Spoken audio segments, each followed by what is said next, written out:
The Sonic timeline is wrong. Earlier this year, Sega released the official timeline of Sonic the Hedgehog, and it is all over the place. Many important games are missing, and some of the games that are in the timeline are in the complete wrong order. But don't worry, Sega, because I'm here to fix it. I really began to wonder how all of these games would fit together. So you could imagine my excitement when Sega released an official Sonic the Hedgehog timeline, a definitive list showing us which games happen in what order in the Sonic story, including events that occurred in the past before Sonic is even around. Because if you take a little more time looking at this timeline, it actually raises more questions than it answers. Why are some of the big titles missing?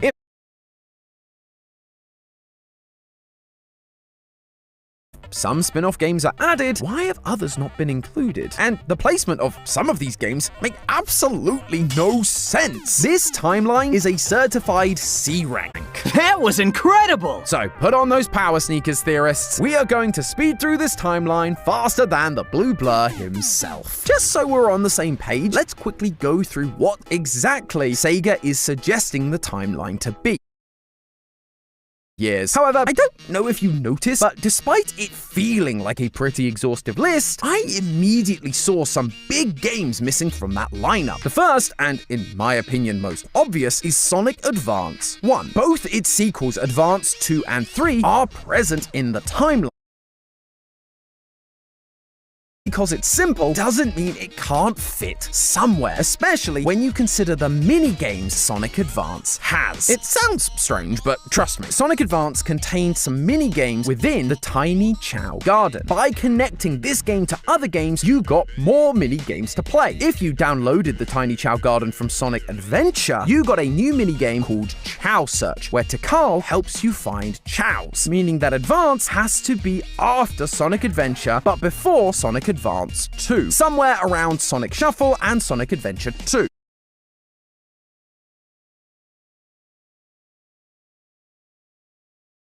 Now, you might think that these shouldn't be included because they're very obviously spin-off titles. However, Sonic Advance 2 and 3 are spin-offs, and they're included. Sonic Riders is a spin-off, and that's there. Heck, Sonic Shuffle is there, and that's literally just a Mario Party clone. So I don't think it's a big enough reason to not include it here. Plus, in Sonic Generations, Sonic actually references the events of Secret Rings. No stranger than rescuing genies in magic books or saving aliens in an interstellar amusement park. It just seems crazy to me not to add these games in when they are referenced in other games. Although it is kind of a tricky one. Sonic and the Secret Rings takes place in the Arabian Nights book. At the start of the game, Sonic jumps on a flying carpet and goes into the book. But notice how Sonic doesn't bat an eyelid at the concept of a flying carpet.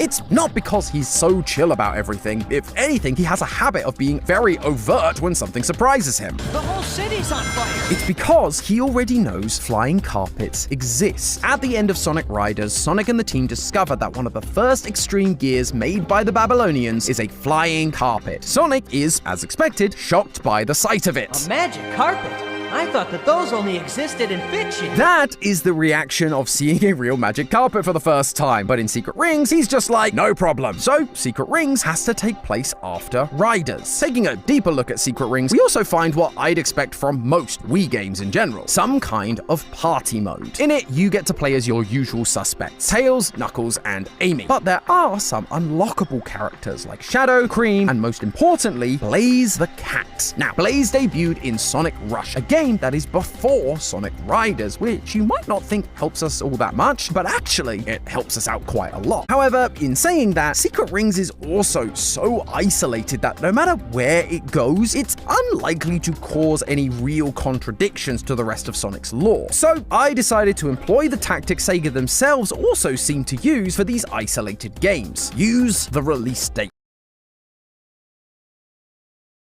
dates. You can see this in the current timeline, where games like Sonic Rush Adventure, Sonic Riders Zero Gravity, and Sonic Unleashed have no direct impact on one another. Really, these three games could go in any order, but Sega chose to put them in order based on their release dates. Secret Rings also came out in 2007, and because we know it has to be after Sonic Rush, we will put it after that, but before Zero Gravity, which came out a year later. And if you thought that one was tough, Sonic and the Black Knight, the other storybook game, is even trickier to place. While it's a sequel to Sonic and the Secret Rings, there are no references to it in later games.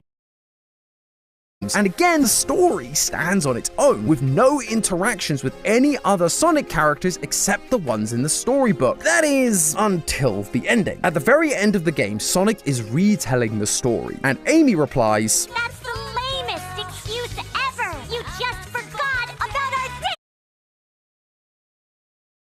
That initially comes off as a strange response from Amy. In a lot of the games and TV shows, Amy is infatuated with Sonic, but he isn't interested. So the fact that Sonic has planned to go on a date seems wild, until you get to Sonic Unleashed and hear about this exact thing. During some dialogue with Amy, she asks to go on a date, and suddenly we are given the option to respond, "That could be fun." This optional choice is the date that Sonic misses due to the events of the Black Knight. Who knew that adding a choice in games would be so important to its lore? Amy also goes on to appear in Sonic Colors, well, the DS version anyway, and she once again helps us with Black Knight's placement. Not because of what she says, it's actually what she doesn't say. When you interact with her, she just talks about wanting to see Sonic in action. She doesn't give any mention of her date with Sonic. As discussed, Amy is obsessed with Sonic, and if Sonic said yes to going on a date with Amy, she'd be talking about it and reminding him at every chance she got. That is, unless that date, or missing date, has already happened. Sonic misses the date in Black Knight, and Amy doesn't love the excuse, but by the time we get to Sonic Colors, she's clearly moved on, putting Sonic and the Black Knight after Unleashed, but before Colors. Right about here. And with that, really? Do I have to talk about you? Ugh.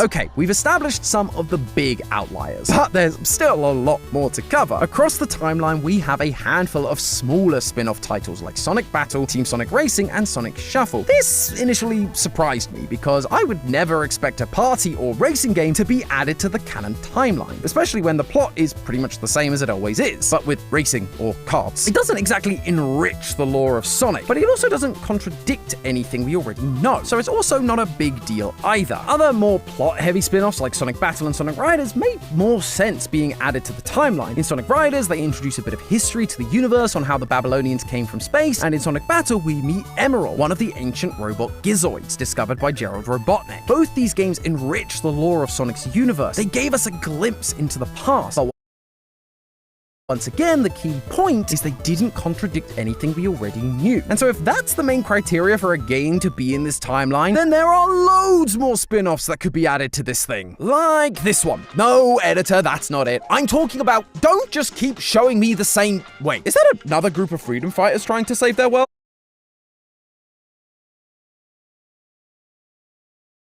Now, for time's sake, I can't go into detail on every single spin-off, because much like Nintendo with Mario, Sega loves making Sonic spin-offs, and most of these spin-offs, like Sonic Chaos, Dr. Robotnik's Mean Bean Machine, Tails Sky Patrol, and Waku Waku Sonic Patrol Car, offer the very basic plot we're all used to. Eggman is evil and does an evil thing, Sonic, or sometimes another character, says no and saves the day. These events aren't mentioned or recalled again, so really they can kind of go anywhere, and therefore we'll be placing them based on their release dates like we talked about earlier. But there are some games that require a little more thought in terms of their placement.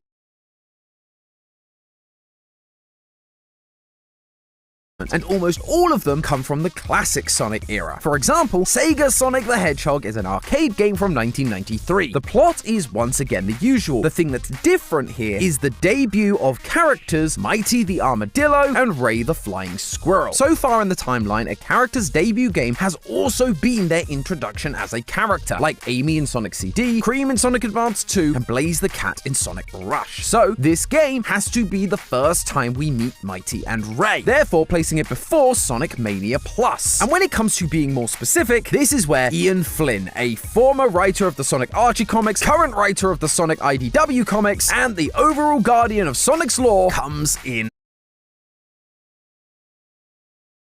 Ian, you're a hero. Placing Sega Sonic also helps us with another game that is surprisingly missing from the timeline, Knuckles Chaotix. This game introduced a bunch of new characters that now feel like staples in the franchise. Vector the Crocodile, Charmy the Bee, Espio the Chameleon, oh, and also Heavy and Bomb.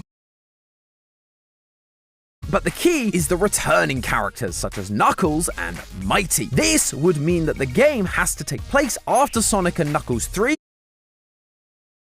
where we first meet Knuckles, and Sega Sonic, where we first meet Mighty. Same thing for Sonic the Fighters. It has to be before Sonic Mania due to the cameo appearance of Bark the Polar Bear, but Fighters is his debut appearance. However, there is one spin-off that I have yet to mention. One that is plot heavy, enriches the lore of Sonic's world, but is never mentioned. Some of you may have never even heard of it, but it was a game that came out on the Nintendo DS in 2008, and I loved it. It's called Sonic Chronicles: The Dark Brotherhood. The reason people forget about this game is because Sonic Chronicles was an RPG, which is not what we've come to expect from our spiny blue boy. You can have all of your favorite characters join the team, like Knuckles, Shadow. You could even have Big the Cat on your team. But it was made pretty clear in the Sonic the Hedgehog Encyclopedia that this is a non-canon adventure. And this book is written by Ian Flynn, so you know that that's where Sega stands on this game. But what I've never understood was why they decided this game wasn't canon. The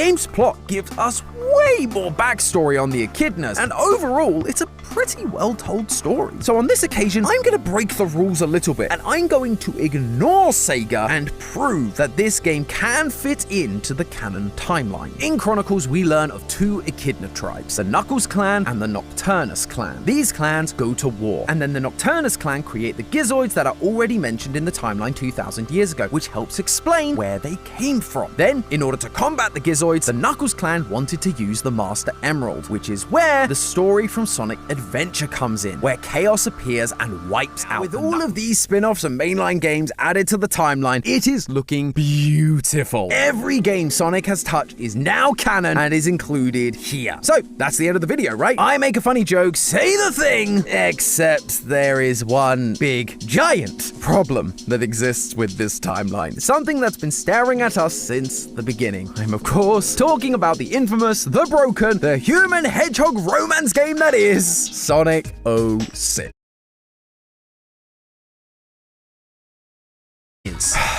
Wait, did I do it? Did I finally manage to make sense of the giant plot hole that is Sonic 06? Oh, get in! We now just need to figure out a more solid place for Sonic Rivals in this new arrangement, and we'll be home free. So, with Sonic Rivals being Silver's introduction to the cast, it needs to take place before he becomes a regular character in the background or party games. His earliest inclusion at the moment is in Sonic and the Secret Rings, which means Rivals has to be before that, and likely after Riders, where he isn't playable, similar to Blaze. However, Blaze isn't mentioned or featured in Rivals. She only appears as a collectible card, which I would say is more of an Easter egg than something canonically lore relevant. So, because Blaze isn't in the game, and we've established that canonically Blaze became part of the team after Sonic Rush Adventure, that puts Rivals before Sonic Rush Adventure and after Riders. And the sequel also lacks Blaze, which tells me that once again, it takes place before Sonic Rush Adventure, making Rivals 2 a direct sequel.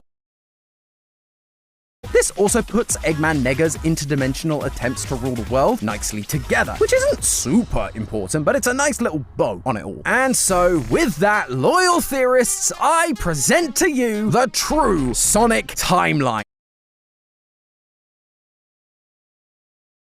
thing. It includes every game they have ever made. Games that needed to be added to help make sense of the continuity issues like Sonic Rivals. Games that were referenced but were missing from the timeline like Secret Rings. And even games that were considered not canon, we have found a home for in a way that makes sense and enriches the lore of Sonic's universe like Sonic Chronicles. I guess the only thing left to do now would be to explore some of the other continuities. With 06 showing us branching timelines are a thing, there is a chance that things like Sonic Boom, the Archie comics, the TV shows, even the movies could be added to this thing as extra branches that appear maybe earlier in the story. Although, maybe I'll let Lee handle some of that. But hey, that's just a theory. A game theory! Thanks for watching.